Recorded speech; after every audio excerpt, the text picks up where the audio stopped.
ایک امام صاحب روزگار کے لیے برطانیہ کے شہر لندن پہنچے تو روزانہ گھر سے مسجد کے لیے بس پر سوار ہونا ان کا معمول بن گیا۔ لندن پہنچنے کے ہفتوں بعد لگے بندھے وقت اور ایک ہی روٹ پر بسوں میں سفر کرتے ہوئے کئی بار ایسا ہوا کہ بس بھی وہی ہوتی تھی اور بس کا ڈرائیور بھی وہی۔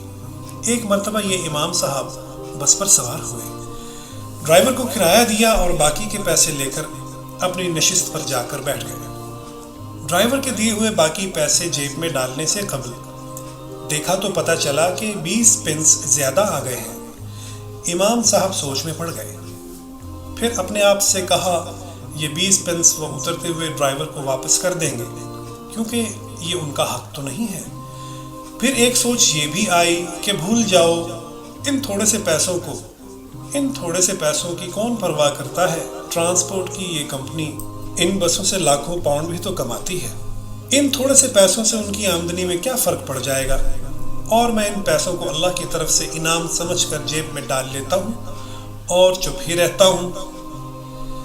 بس امام صاحب کے مطلوبہ سٹاپ پر رکی تو امام صاحب نے اترنے سے پہلے ڈرائیور کو 20 پنس واپس کرتے ہوئے کہا، یہ لیجئے جناب آپ کے 20 پنس، لگتا ہے غلطی سے آپ نے مجھے زیادہ دے دیے تھے۔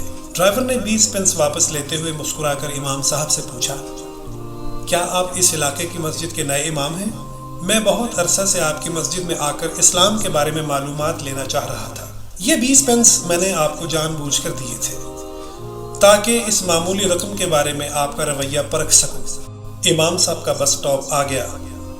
امام صاحب بس کے رکنے کے بعد بس سے نیچے اترے۔ انہیں ایسا لگا کہ جیسے ان کی ٹانگوں سے جان نکل گئی ہو۔ گرنے سے بچنے کے لیے کھمبے کا سہارا لیا، آسمان کی طرف منہ اٹھا کر روتے ہوئے دعا کی، یا اللہ مجھے معاف کر دینا، میں ابھی اسلام کو 20 پنس میں بیچنے لگا تھا۔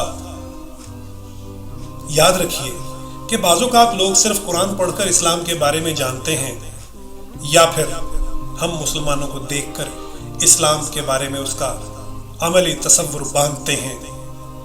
ہم سب کو دوسروں کے لیے ایک اچھی مثال ہونا چاہیے، قرآن کا چلتا پھرتا عملی نمونہ ہونا چاہیے۔ یہی اصل اسلام کی تبلیغ ہے اور یہی ہمارے ذمے ہے۔